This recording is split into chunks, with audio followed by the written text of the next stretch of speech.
Hola, ¿qué tal, chicos y chicas del séptimo semestre de la carrera en Derecho en la Universidad Autónoma de Tlaxcala, Campus Calpulalpan? Les dan la más cordial bienvenida el licenciado Amaury Salazar Hernández, que en esta ocasión seremos parte fundamental durante el desarrollo de esta unidad de aprendizaje denominada Derecho Procesal Administrativo. Antes de dar paso a esta asignatura, quiero precisar algunos puntos. La forma de trabajar en este semestre, debido a la pandemia, debido a la situación que todos conocemos, todo será a distancia.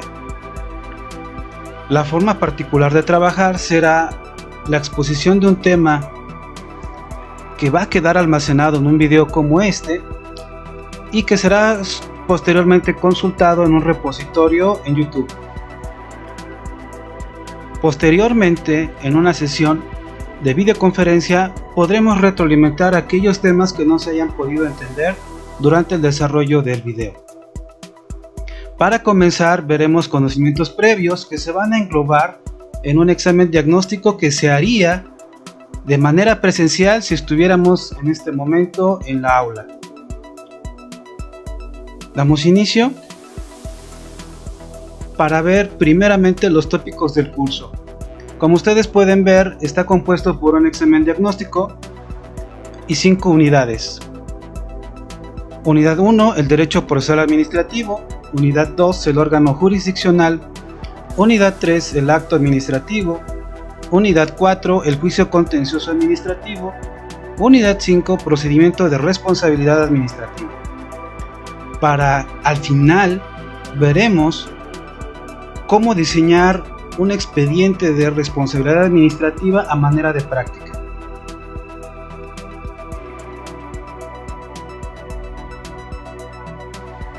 Como ya habíamos dicho, haremos la explicación de un examen diagnóstico. En la plataforma SIGA ustedes van a encontrar un examen diagnóstico compuesto por 5 preguntas. Esas 5 preguntas están en este video para poderlas nosotros conocer y entender. Esa también será una actividad a realizar en estos días. La primera pregunta es: defina en términos claros el derecho administrativo. Bueno, antes de comenzar con el derecho procesal administrativo, primero debemos tener en claro qué significa el derecho administrativo, que ya se tuvo la oportunidad de analizar en el curso semestre anterior. Tenemos una primera respuesta que a la letra dice rama del derecho público, que corresponde al conjunto de normas legales que regulan la actividad de la administración pública y la relación de esta con los particulares o gobernados. Hay 2 formas de poder entender la definición de cualquier término. Es decir, la primera que están ustedes viendo, que es la forma concatenada, una forma seguida entre palabra y palabra, que a veces en alguna ocasión podemos aprenderla rápido o nos puede costar trabajo. En lo particular, yo sugiero que sea de esta manera, puesto que nuestro cerebro funciona de diferentes formas y una de ellas es ir aprendiendo concepto por concepto de forma escalonada uno sobre otro. Así, cuando les pregunten en qué consiste el derecho administrativo, puedo cuantificar 4 rasgos principales que están arriba en la definición, pero abajo están desglosados. En lo particular, yo elijo la segunda, en donde, para responder qué es el derecho administrativo, puedo responder primero que es una rama del derecho público, de entrada. Como segunda característica, corresponde a un conjunto de normas legales o jurídicas. La vieja confiable, que siempre la decimos así, cuando nos dicen define el derecho, bueno, es conjunto de normas jurídicas que regulan y ya le agregamos la esencia de lo que significa. En este caso, derecho administrativo, como decíamos, es una rama del derecho público, también corresponde a un conjunto de normas legales o jurídicas, pero ¿qué van a regular? Aquí está la clave: regulan la actividad de la administración pública. Ojo con este término. Y por último, también regulan la relación de la administración pública con los gobernados o particulares. Ok, creo que esta parte está más que clara, y para los que ya tuvieron la forma de poder aprender el término, Creo que estamos dentro de lo que ustedes aprendieron.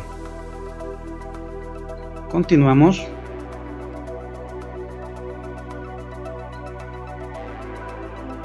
La pregunta 2. ¿Qué entiendes por administración pública? No sé si ustedes recuerdan esta definición, este término jurídico. Yo pienso que sí. Cuando hablamos de administración pública nos referimos a los 3 ámbitos, ¿no? Federal, estatal, municipal. Pero exactamente ¿qué es? Para poderles proporcionar la respuesta, nosotros vamos a fijar nuestra atención en esta. Administración pública es el conjunto de actividades encaminadas a satisfacer el interés público. También es una estructura orgánica cuya función es administrar y que solo se concibe dentro de un estado. Aquí hay que precisar también 2 puntos. El primero, que estas actividades son encaminadas a satisfacer el interés público. En otras palabras, las necesidades de la ciudadanía. Servicios públicos, como alumbrado, como servicio de limpia, etc. Y también habla de un término muy importante dentro de el derecho administrativo y el derecho procesal administrativo, que es el Estado. Creo que este término de Estado ustedes lo tienen más que claro, así es que no nos detendremos por el momento a analizarlo. La pregunta 3 es también muy fácil de responder. Enuncia las fuentes del derecho administrativo. Para los que ya han tenido la oportunidad de tomar este curso conmigo, saben que nosotros dividimos estas fuentes en 2 partes. Normalmente, cuando se habla de fuentes del derecho, se trata de las mismas fuentes, solamente que en algún rasgo empiezan a ser diferentes de acuerdo a la rama de la que se esté hablando. Aquí las dividimos en directas e indirectas. Ustedes pueden ver que en las directas tenemos un orden jerárquico que comienza desde la Constitución Política de los Estados Unidos Mexicanos, tratados internacionales y sigue descendiendo hasta los convenios. Y las indirectas, que habla de jurisprudencia, principios generales del derecho, la costumbre y la doctrina. Creo que estas fuentes, si nosotros las trasladamos a cualquier otra área del derecho, creo que vendrían siendo técnicamente las mismas. Así que creo que no hay ningún problema. Continuamos con el examen diagnóstico y estamos en la pregunta 4. ¿En qué consiste la teoría de división de poderes y a quién se le atribuye? Bueno, son 2 personas técnicamente a las que se les atribuye, pero una es a la que nosotros le damos una importancia mayor. Aquí dice que la teoría de la separación de poderes se extiende en la obra de Montesquieu del espíritu de Locke. También expuso su teoría de división de poderes, solo que para él el poder judicial no era independiente, sino que era un aspecto del ejecutivo. Como todos sabemos, la división de poderes hace alusión al poder legislativo, al ejecutivo y al judicial. En México, la Constitución lo explica de alguna manera en su artículo 49, donde se habla del supremo poder de la Federación. Hasta aquí no creo que haya mucho que hacer, simplemente hacer un refresh en la memoria para poder recordar términos que tal vez en este momento no son muy comunes para nosotros, pero si queremos entender la parte procesal del derecho administrativo, debemos entender primero el derecho administrativo. Así que esta parte solamente es para recordar algunos aspectos importantes de esa materia.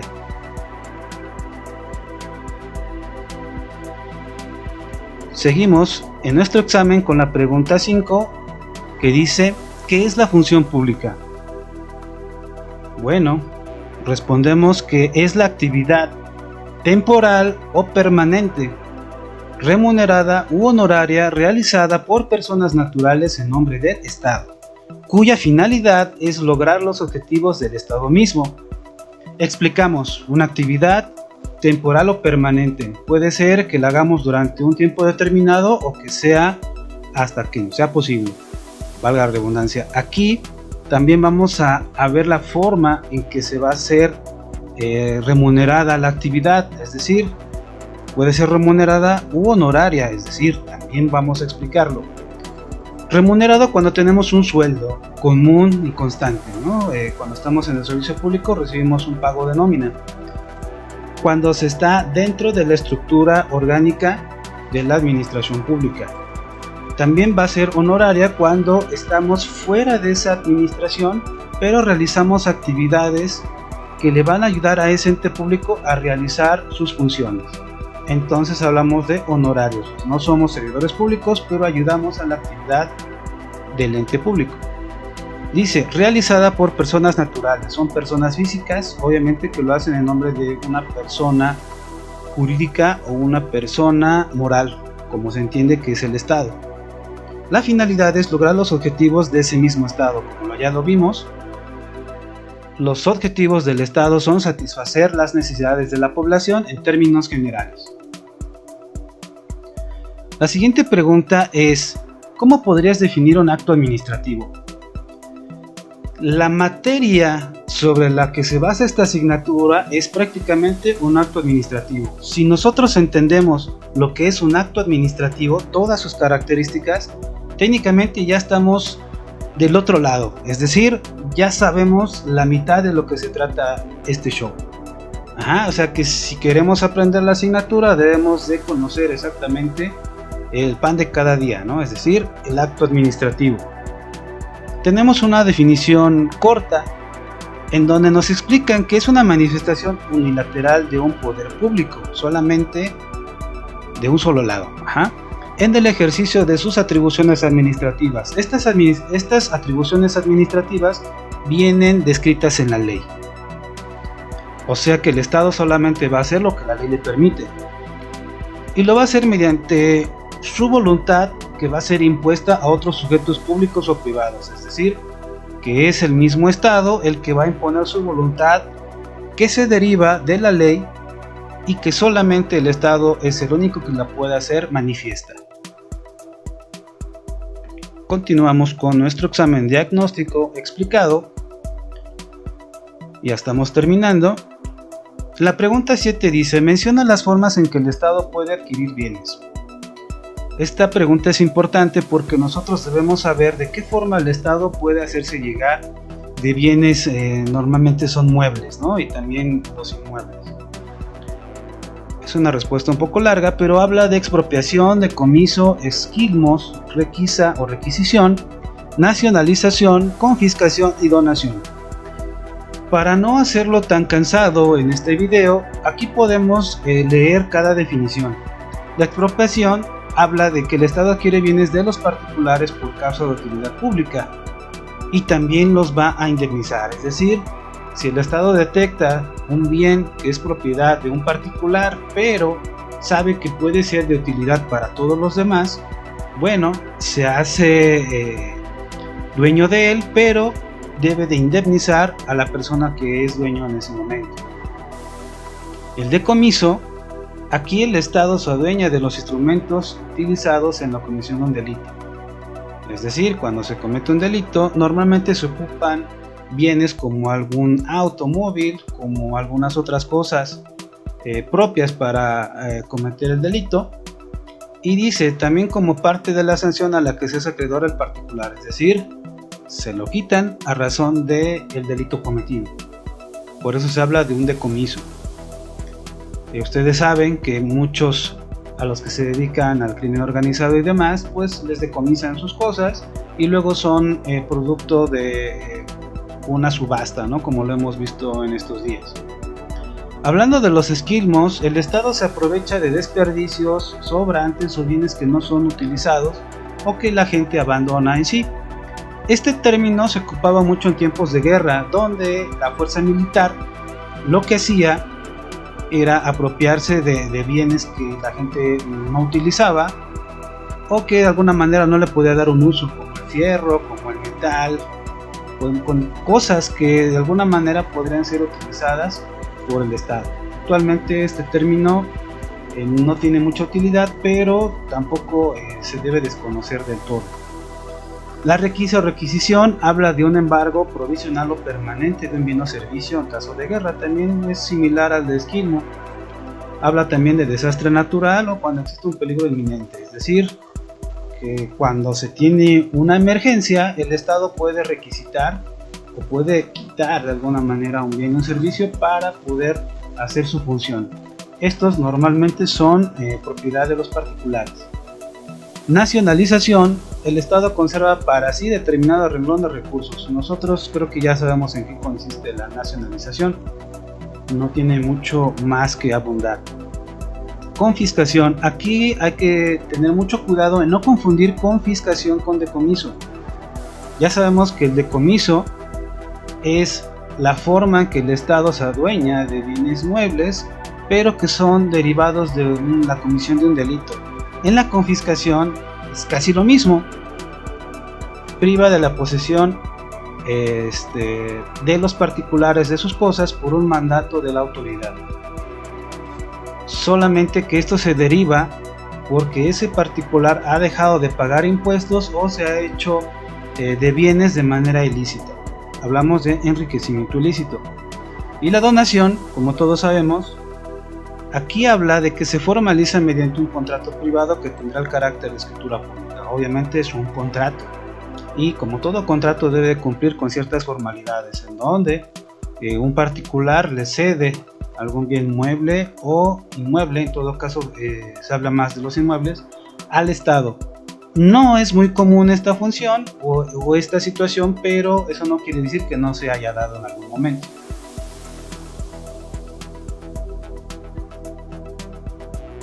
Terminando con esta exploración de conocimientos previos, en la pregunta 8 nos comenta y nos pregunta de alguna manera: explique en sentido amplio la negativa ficta. Debemos conocer el término negativa ficta y afirmativa ficta, que será la pregunta siguiente. No hay que confundirlos, es casi lo mismo, pero el sentido es el que le da el significado que nosotros queremos. Aquí tenemos una definición propuesta. Dice que es una figura jurídica por virtud de la cual, ante la omisión de la autoridad de emitir una resolución de manera expresa, dentro de los plazos previstos por esta ley, hablamos de esta ley porque sacamos la definición de una ley, o los ordenamientos jurídicos aplicables al caso concreto, se entiende que se resuelve lo solicitado por el particular en sentido negativo. Explicamos. Es una figura jurídica, obviamente. ¿Pero de qué habla? Habla de la omisión de la autoridad para emitir una respuesta de manera expresa, es decir, que ante una solicitud del particular, la autoridad no da respuesta, y normalmente la respuesta debe de ser de manera expresa o por escrito, que eso es una situación importante, una característica importante. Hay plazos para poder responder. En el caso de la negativa ficta, hay que entenderlo así: si un ciudadano solicita algo mediante un escrito, porque es un derecho constitucional, derecho de petición, si este particular solicita alguna cuestión al ente público, al Estado, mediante un escrito, y la autoridad no lo contesta dentro de los plazos previstos por una ley que le es aplicable, se entiende que la respuesta es negativa. Pero esto lo va a determinar la ley. Si la ley, en el ámbito en el que se debe de aplicar, dice que en el caso de que la autoridad no conteste, se aplicará o negativa ficta o afirmativa ficta, que es lo que veremos en un momento. La respuesta a la pregunta 9 dice: ¿en qué consiste? O hay que explicar en sentido amplio la afirmativa ficta. Es la misma cuestión, solamente que el sentido es afirmativo. Explicamos. El particular realiza su solicitud por escrito al Estado, al ente público. Si el ente público no responde en el plazo que sugiere la ley, se entenderá que es en sentido afirmativo, es decir, que lo que pidió se le va a conceder. Entonces yo les preguntaría a ustedes, ¿cuál de las dos, negativa o afirmativa ficta, es la que se aplica más? Eso se lo dejamos para que ustedes lo mediten.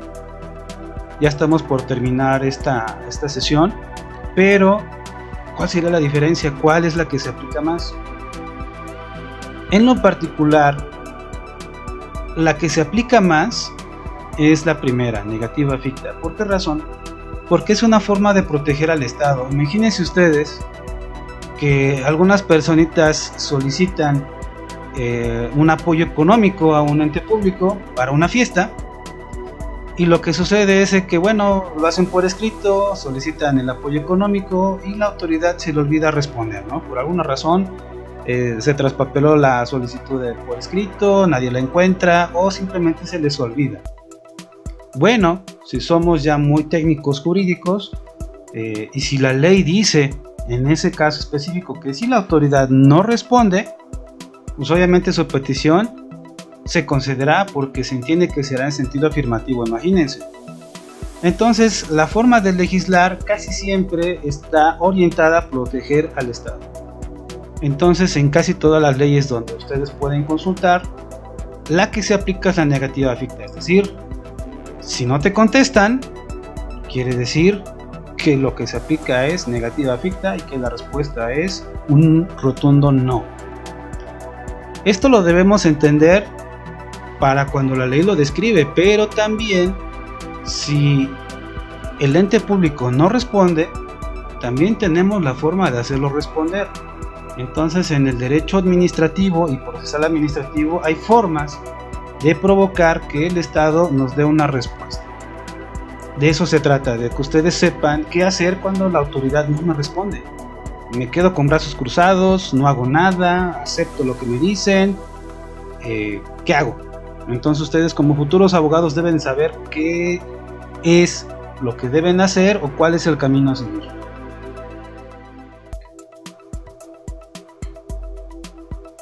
Ya para terminar esta primera clase, que se refiere al examen diagnóstico, la última pregunta nos dice así: ¿cómo podrías definir el derecho procesal administrativo?